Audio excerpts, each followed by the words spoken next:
Israel নিয়ন্ত্রিত Golan মালভূমির মাজদার শামস এলাকায় শনিবার সন্ধ্যায় সরাসরি রকেট হামলায় 10 জন নিহত হয়েছে।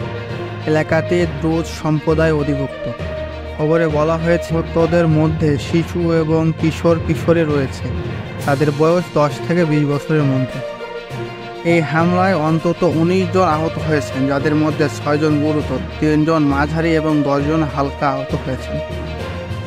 ইসরায়েলের জরুরি পরিষেবা ম্যাগেন ডেভিড অ্যাডম সংক্ষেপে এমডিএ এবং ইসরায়েলি সেনাবাহিনীর হেলিকপ্টার দল আহতদের হাসপাতালে নিয়ে যায়।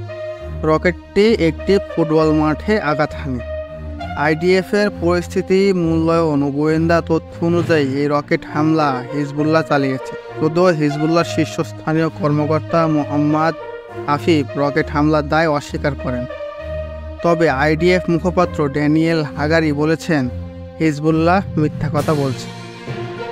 এমডিএ জানিয়েছে, হামলার পরপরই প্রায় 100 ডোজ রক্ত ও চিকিৎসা উপাদান হাসপাতালে সরবরাহ করা হয়েছে এবং জনগণকে সাপ্তাহিক রক্তদান করার অনুরোধ করা হয়েছে।